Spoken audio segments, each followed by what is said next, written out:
Okay, State Farm. We are here at the Webb residence in Newcastle, Delaware, where we had an initial inspection sometime late July, and coverage was opened for quite a bit of repairs that are strung out across the roof. But I just wanted to show documentation. This will just be the first video of two, hopefully, to show what it is we're doing here today, and then also a quick overview of every surrounding areas for you. So this will be the shingle that we are going to repair. It's obviously missing. All the areas around it are still tight and secure. Today is the 9th of September, and then as you can see, strung out here, and this is just probably one of the safer areas to do so, even though there are damages strung out all across the roof. As you can see right here through this valley, there are multiple shingles that are laying in the valley as well as in the gutter. And then I just want to get a good overview of the amount of granulars that are laying within the gutter right here as well. And being that there are multiple facets strung out across the roof, just want to do a quick documentation to show for the different facets. We'll start at K. Facet K, which is just a little gable extension in the back. We have 1, 2, 3, 4, 5 damaged shingles that are clear and obvious, either missing or relevant creasing across the tops.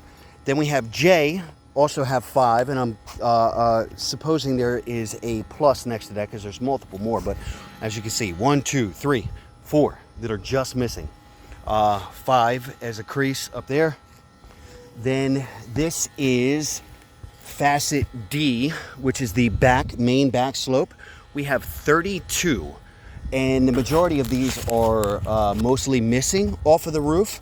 And as you can see, got a corner one, got a nice crease one, got a missing, 2 technically missing down there in the valley, strung out. Here's a crease, missing.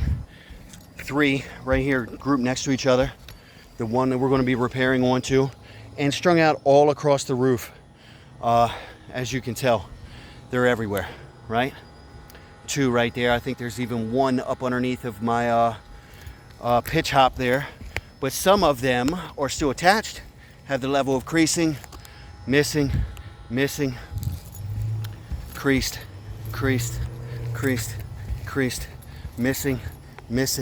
missing, creased and cracked, broken, missing, creased, missing.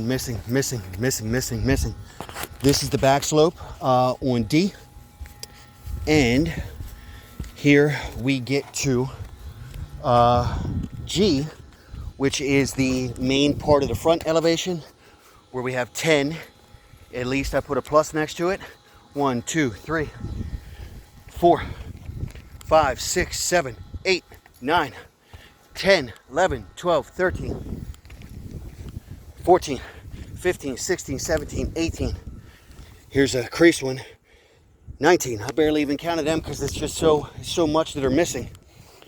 Then what do we have here? I don't even want to get down on here, but we've got multiple that are missing on facet F. 1, 2, 3. Missing over there on a rake. 5 that is creased right there. There are multiple more on this section. I think there's 1 or 2. Not a whole lot for this specific slope. However, thoroughly documented, right? Then we have facet E, 12. So creased, missing,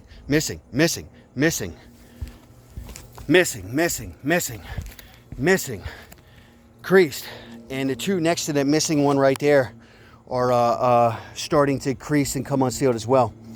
Then we have facet C, which is the front slope lower elevation that connects to the front porch, where there are a total of 12 that are either missing or creased all across the roof. Then, as I get down safely, we have facet A, which is the lowest elevation front slope. 1, 2, 3, 4, 5, 6. Clearly missing off of the roof. Didn't even count any if there were creasings, even though I think I see one right there that I didn't mark. And then facet B, we have 9. 1, 2, 3, 4, 5, 6, 7, 8, 9, 10. There was 2 over there on that far left corner. And, you know, could be more. No need to mark anymore. So just so you're aware, that's more than a lot missing off the roof. You can see multiple different facets have this shingles laying in the gutters. Where then every time the wind blows since the claim, the ones that have then been, you know, unsealed and creased have started to blow off and tear off in the wind, right? So here we have a total count of 106 either missing or damaged shingles from the wind strung out across this entire roof on a shingle that is fairly obviously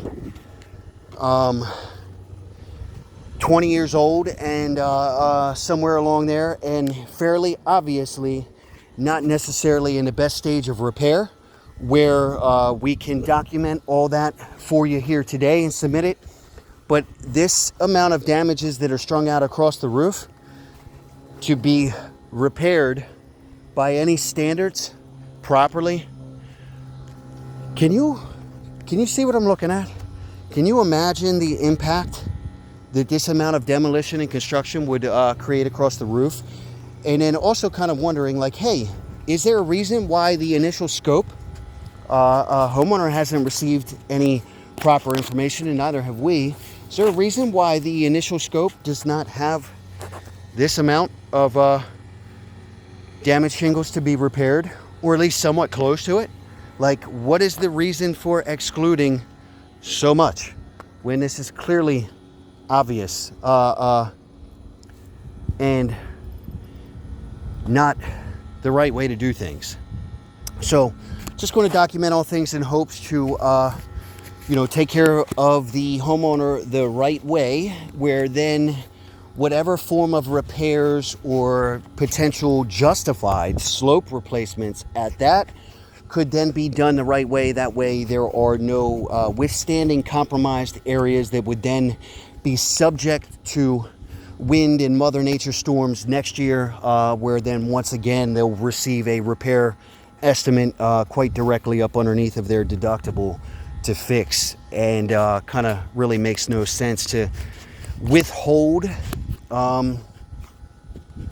you know, removing full liability here by replacing this roof and taking care of it the right way with a 5-star company who's going to make sure that, you know, we put a nice architectural grade shingle on the roof and ensure that really no amount of Mother Nature wind related damage in the future is going to impact it for the next 20 or 30 years, right? So if we have an opportunity to do so the right way, I think that would be the best solution here, because there's a lot to diagnose and a lot to look at here.